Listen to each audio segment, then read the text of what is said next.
हरे कृष्णा, राधे राधे। अब हम बैसाख मास के 7वें अध्याय को सुनने जा रहे हैं। श्री नारद जी बोले, मिथिलापुरी का धर्मात्मा राजा इस अद्भुत चरित्र को देखकर हाथ जोड़कर सुखपूर्वक बैठ गया। ब्राह्मण से कहने लगा, हे महात्मन, मैंने यह बड़ा अद्भुत तथा आश्चर्यमय चरित्र देखा है, जिनके धर्म के प्रताप से इक्ष्वाकु वंशीय राजा का मोक्ष हो गया।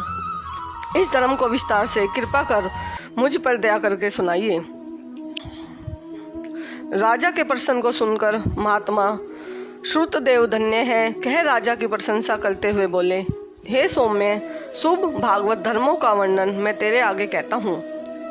इनको जान लेने से प्राणी संसार के आवागमन से छूट जाता है।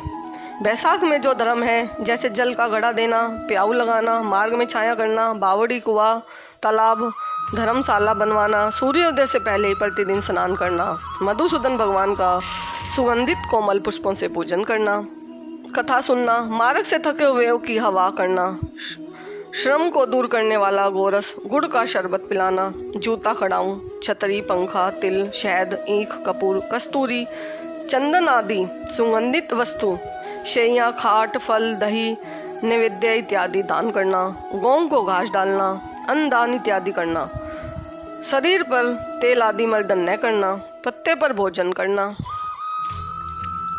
सब धर्म बैसाख मास में उत्तम है।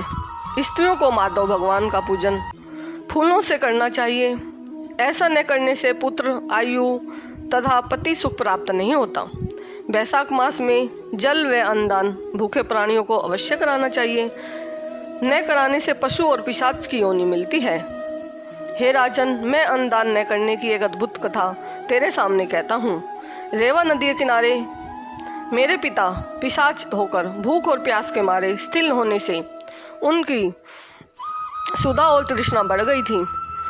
छायाहीन सेवल के वृक्ष के पास अन्न मिलने के कारण अपना ही मांस खाने से कंठ के बीच में मांस खड़ा हो गया था। कंठ नली का छिद्र सूक्ष्म हो जाने से पीड़ा के कारण प्राण जाने का भय था। कुआं, बावड़ी, शीतल जल जो विष समझते थे।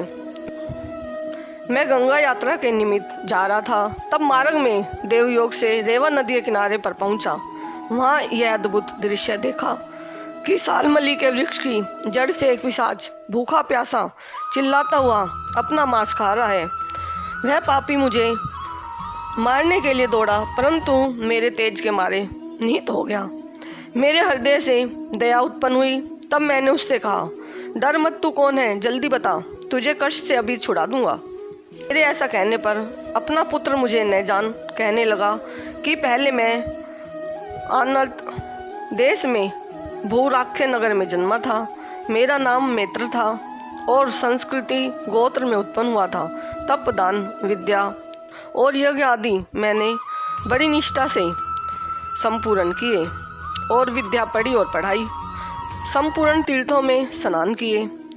हे अंग, मैंने भिक्षा के लोभ से बैसाख मास में अन्न का दान नहीं किया। इससे विचार होता है कि इसी कारण मुझे पिशाच की योनि मिली है। अब मेरे घर पर श्रुतदेव नाम का पुत्र है, जो बड़ा ख्यातिवान है। उससे मेरी दशा कह देना कि तेरा पिता अन्नदान न करने से स्वर्ग नहीं गया है और नर्मदा नदी के तीर पर बड़ा दुखी है। अपना ही मांस खाकर वृक्ष की जड़ में पिशाच बन बैठा है। अतः पिता को पिशाच योनि से छुड़ाने के लिए बैसाख मास में प्रातःकाल स्नान कर विष्णु पूजा और भक्ति पूर्वक जल से मेरा तर्पण करे। फिर किसी ब्राह्मण को अन्नदान करे, जिससे मैं विष्णु पद को प्राप्त हो जाऊं। यदि तुम मुझ पर दया करोगे तो तुम्हारा कल्याण होगा। अपने पिता की ऐसी बात सुनकर दुख के मारे उनके पांव पर बहुत देर तक लकड़ी की भांति पड़ा रहा और अपनी निंदा कर नेत्रों में आंसू भर कहने लगा, हे पिता, तुम्हारा पुत्र मैं ही हूँ। देवयोग से यहाँ आ गया हूँ। अब तुम्हारे बतलाए अनुसार यात्रा करके शीघ्र घर जाओ। मेष की संक्रांति में विष्णु भगवान निमित्त अन्न अर्पण करूँगा। पिता की आज्ञा अनुसार मैंने तीर्थ यात्रा कर घर आ बैसाख के महीने में अन्नदान किया।